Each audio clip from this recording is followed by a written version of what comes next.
Morbi people's credit cooperative સોસાયટીની ચૂંટણી જાહેર થતા અમે લોકોએ પરિવર્તન પેનલના નામથી ચૂંટણી લડવા માટે પેનલ ઉતારી અને આ પેનલ ઉતારવા માટે અમે શા માટે ઉતારી એ અમે લોકો સમક્ષ મીડિયા સમક્ષ વાત કરવા માટે અત્યારે સામે આવ્યા છીએ કે આ લોકોની જે મિલીભગત હતી અને આ લોકોએ જે વહીવટો કરેલા છે એ વહીવટો સભાસદોને ખૂબ મોટી નુકસાની તરફ લઈ જઈ રહ્યા છે. એટલે અમે આ પરિવર્તન પેનલ ઉતારી છે. અમે કોઈ બીજી વસ્તુ માટે કે સત્તા માટે કે આ કાંઈ લેવા માટે નહીં, પરંતુ સભાસદોના હિત માટે અમે જાહેરમાં આવ્યા છીએ.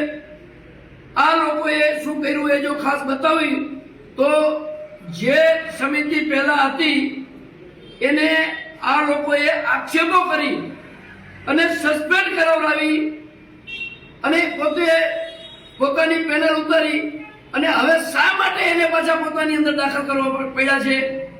જો એ લોકો ભ્રષ્ટાચારી હતા, એ લોકોએ ખોટું કર્યું હતું અને તમે એને સસ્પેન્ડ કર્યા હતા, તો પાછા એને તમારી પેનલમાં કામ લીધા. તમે સારા લોકો હતા તો તમારે એને લેવાની જરૂર કેમ પડી? આ અમારો ખાસ સભાસદોને પણ પ્રશ્ન છે અને સામેની પેનલ વાળા લોકોને પણ અમારો પ્રશ્ન છે.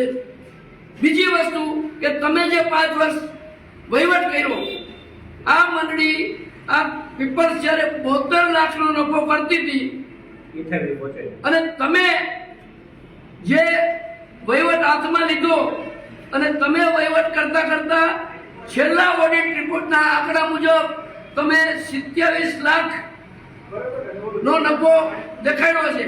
તો આ નફો ગયો ક્યાં? અને આ નફો નહીં થવા માટેના જવાબદાર જે લોકો છે એ લોકોને પાછા તમે અત્યારે પેનલમાં ઉતાર્યા છે. તો હજી આવો તમારે વહીવટ કરવાનો છે.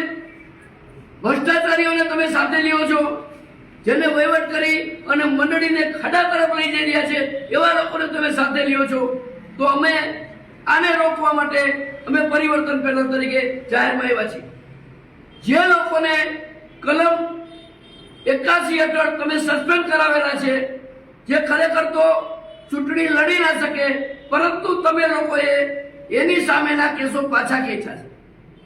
તો દોષિતો સામેના કેસ શા માટે પાછા ખેંચ્યા?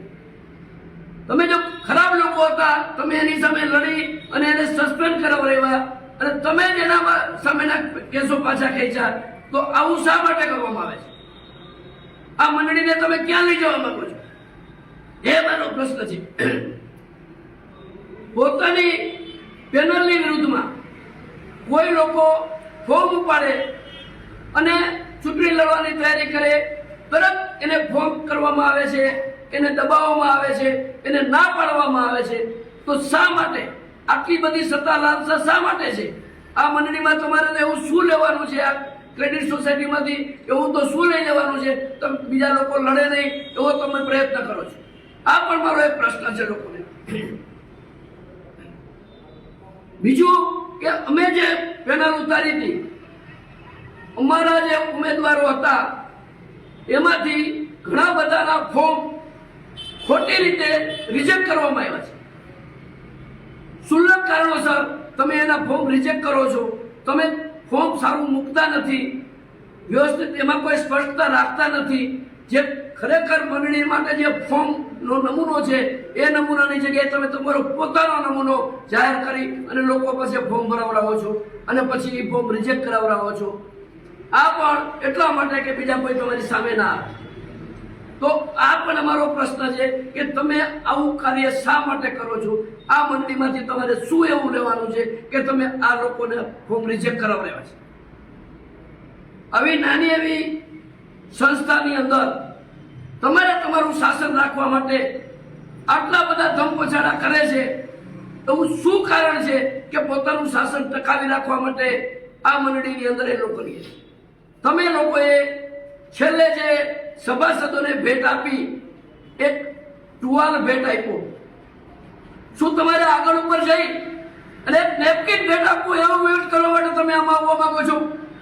જો આ લોકો રહ્યા તો હું સભાસદોને વિનંતી કરું છું કે જો લોકોએ તમને ખાલી ફક્ત ટુવાલ ભેટ આપ્યો છે અને જો આને તમે આગળ કરશો તો આગળ જતા તમને ફક્ત એક નેપકિન ભેટ મળશે. માટે જાગો, આ પણ અમારી અપીલ છે. બધા લોકોને આ પહેલા જયારે ચૂંટણી થઈ ત્યારે વિરોધમાં જે લોકો ઉભા હતા એને પ્રલોભનો આપી અને પોતાની બાજુ પોતાનામાં લઈ અને સામે કોઈ લડે નહીં એવા પ્રયત્નો અગાઉ કરેલા. આ વખતે પણ એવા પ્રયત્નો થયેલા, પણ અમે સભાસદોના હિત માટે અમે કોઈ બાંધછોડ કરી નથી. જે પણ સભાસદોનું રિઝલ્ટ આવશે અમને શિરોમાન્ય છે, પરંતુ અમે સભાસદોના હિત માટે લડી છીએ અને લડતા રહેવાના.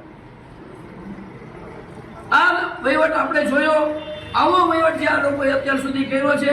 હું સભાસદોને ખાસ વિનંતી કરું છું કે હજી આ લોકોને તમારે વહીવટ આપવો છે કે આમાં સુધારો કરવો છે તો આ પરિવર્તન પેનલ સુધારો કરવા માટે ચૂંટણી લડી રહી છે. અમને સહકાર આપો, અમે જરૂર સારી ઓલી કરીશું. અમે અમારો ચૂંટણી ઢંઢેરો પણ જાહેર કરીએ છીએ કે અમે પીપલ્સની અંદર કેવા કામો કરીશું. એના માટે હું અમારા કંજારિયા સાહેબને વિનંતી કરું. હા, તો અમે અમારા ચૂંટણી ઢંઢેરો પણ અત્યારે ડિક્લેર કરીએ છીએ કે આગામી જો અમારી પેનલ જીતશે તો અમે શું કરીશું. જો અમારી પેનલનો વિજય થશે તો અમે સૌથી પહેલા ભ્રષ્ટાચાર વગરનો વહીવટ કરીશું. બીજું, મંડળીની અંદર આવતા સભાસદો સાથે અમારા કર્મચારીઓ અને અમારા જે કાંઈ હોદ્દેદારો હશે એનો વ્યવહાર બહુ સારો હશે અને એને વિથ રિસ્પેક્ટ એની સાથે કામ કરીશું. પીપલ્સનો નફો વધે એવો વહીવટ કરીશું. સભાસદોને દર વર્ષે ભેટ આપીશું. સભાસદોને દર વર્ષે સારું ડિવિડન્ડ આપીશું. પીપલ્સની લોનનો વ્યાપ વધે એના માટેના આયોજન કરીશું. પીપલ્સમાં વધારે ડિપોઝિટ આવે એવું વિશ્વાસનું વાતાવરણ પેદા કરી લોકોને સાથે લઈ અને વધારે ડિપોઝિટ લઈ અને એના થકી અમે વધારે લોન આપીશું. પીપલની વ્યાપ વધે અને પીપલની અંદર વધારે સભાસદો થાય, પીપલ્સને દિવસે ને દિવસે મોટી થાય એવા કામ કરીશું. દર મહિને સભાસદોના સૂચન માટે અમે એક મીટિંગ રાખીશું. સભાસદોના જે સૂચન હશે અને એમાં સારા સૂચનો અમલ મૂકવા જેવા સૂચનો હશે એનો અમલ વહીવટમાં કરીશું. આ બધા કાર્યો અમે સભાસદોના હિત માટે કરીશું. એ અમે અત્યારે ડિક્લેર કરીએ છીએ. આપ સૌનો ધન્યવાદ, આભાર. જય ભારત.